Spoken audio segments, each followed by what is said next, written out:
In a game built on skill, speed, and stars, what if the biggest plays aren't made on the court, but behind closed doors? What if the real MVPs wear suits, sit in boardrooms, and never dribble a ball? This isn't just basketball. It's a maze, a web of backroom deals, secret plans, and quiet power plays. In this video, we're diving deep into the shadows to uncover 8 NBA conspiracies that might change the way you see the game forever. In the recent 2025 NBA Draft Lottery, the Dallas Mavericks had just a 1.8 chance of winning the draft lottery. No one expected it.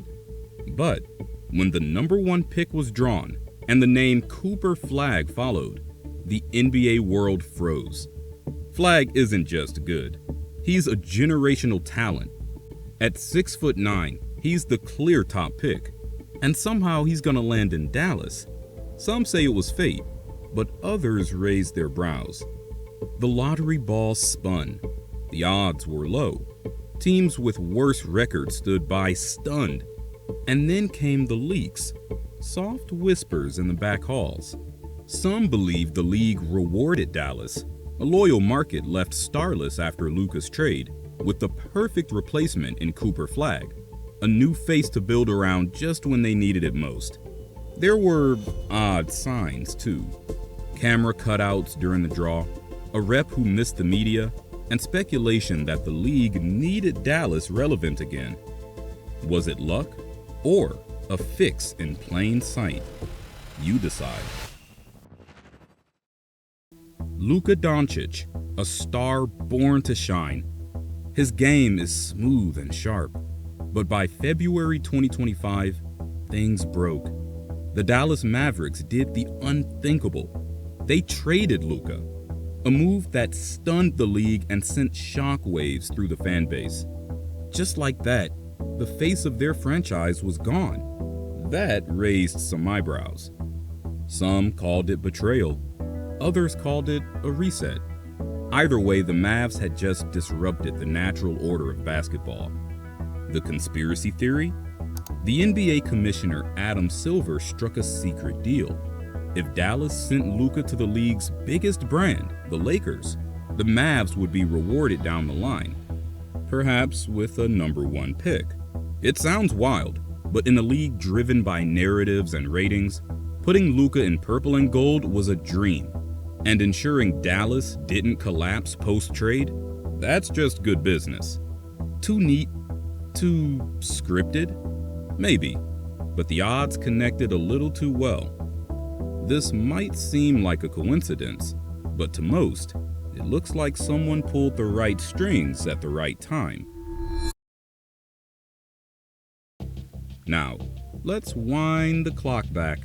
The year was 1985. The league was down. They needed a star. They needed hope. Enter Patrick Ewing, a big man with a big game. A sure number 1 pick. The team that got him? The New York Knicks. A big market, a big need.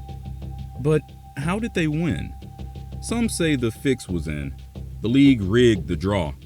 That the Knicks' card in the mix was frozen, or creased, or marked. They say the league knew which one it was, that they picked it on purpose. With the cameras on, with the lights bright. The goal? Save the Knicks, save the league. David Stern smiled, but some saw a twitch, a hint, a tell. The shot was clean, but the play? Tainted, maybe. The frozen card, the crease, the odd angle. It all points to one thing: a rig. In 1993, Michael Jordan walked away from basketball at the peak of his powers. He was just 30. He'd won 3 straight titles, was the face of the league, and had no major injuries. Then, suddenly, he was gone.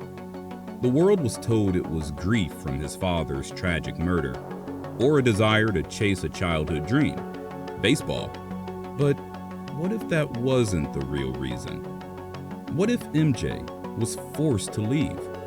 At the time, Jordan's gambling was all over the news. He was seen in casinos the night before games.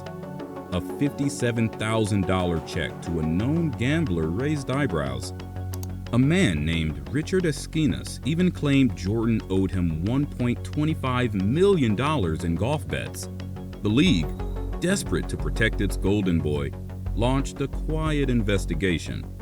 Enter David Stern, the NBA commissioner. Known for protecting the league's image at all costs, Stern may have faced an impossible dilemma: ban the game's biggest star or cut a backroom deal. The theory? Stern gave Jordan two options: accept a quiet suspension, disguised as retirement, or face public embarrassment and a permanent ban. Jordan chose to walk away, just for a while. This conspiracy stands out because, unlike others, it feels plausible. Jordan was a reckless gambler. Stern was a power broker who kept the league's worst scandals under wraps, and Jordan was obsessed with his image. Some say the fix was in. Game 6, Western Finals, 2002. Kings vs. Lakers. By now, it's NBA lore. The refs made call after call, and some strange calls. The Lakers went to the line a lot, 27 times in the fourth quarter alone. The Kings left to watch. One foul was so wild. Mike Bibby took an elbow from Kobe, and he got whistled. It was bad. Real bad. So bad that even folks who don't believe in conspiracies said, yeah, that game was rigged. But here's the twist. Kings fans knew it from the start. They didn't need Tim Donaghy to say it. They saw it live. They felt it. That Game 6 stank. But there's more to it, and that's what makes it all worse. Game 4, they blew it. Up 2 with seconds left. Vlade Divac tips the ball out right to Robert Horry. Swish. Game over. Game 5, Shaq shoots 18 times, most near the rim. Gets one free throw. Just one, and missed it. The refs gave the Kings a break that night. They won on a Mike Bibby shot, a play that came after the refs missed a ball that went off Chris Webber. And then, Game 7, the one after the fixed game. Back home, a chance to close it out, but they choked. Missed free throws, blew open shots, 16 of 30 from the line. Peza airballed a wide open 3. The Lakers took it in overtime. It looked bad, real bad. But games 4, 5, and 7, that was on the Kings. Still, something about it lingers. It feels like that was the year Sacramento was meant to win. The year they had it all: speed, skill, grit, and flow. But they left the door open. And when the refs kicked it in, no one stopped them. The NBA said it was just bad calls. But ask the fans. Ask the ones in purple and black. They'll tell you what they saw. And they'll say with that look in their eyes, Game 6, that was not clean. In Game 1 of the 2014 NBA Finals between the San Antonio Spurs and Miami Heat, something strange happened inside the AT&T Center. The air conditioning system mysteriously failed. The arena's temperature soared past 90 degrees, creating brutal playing conditions. LeBron James, who was wearing a mic during the game, was heard saying, "They're trying to smoke us out of here," during a timeout. Late in the fourth quarter, he suffered severe cramps and had to be carried off the court, unable to finish the game. The Spurs, suddenly energized, went on a 31-9 run to close the game, including a 16-3 burst after LeBron sat out. They won Game 1 and eventually took the series in 5 games. While the Spurs issued a statement blaming an electrical issue for the AC failure, some fans believe the malfunction was no accident. that it was a calculated move to take down Miami's best player. In the world of NBA conspiracies, this one still burns hot. When Tim Donaghy got caught betting on NBA games in 2007, the league called him a lone wolf, a rogue ref who broke the rules. But what if Donaghy wasn't the only one? What if he was just the fall guy for a deeper, more systematic problem? Donaghy himself later claimed that many refs gamble on games, and though he insisted he never let it affect his calls, the truth is, that's impossible to prove. Subconscious bias, small whistles here and there, that's all it takes to shift momentum. A charge instead of a block, a tech at the wrong time, a no call on a game winner. And here's where things get strange. Enter Scott Foster, the most infamous referee in the league. Chris Paul is 0-14 in playoff games officiated by Foster. That's not a typo. 0 wins, 14 losses. Fans joke that Foster has a personal vendetta. But what if it's not a grudge? Is it a game?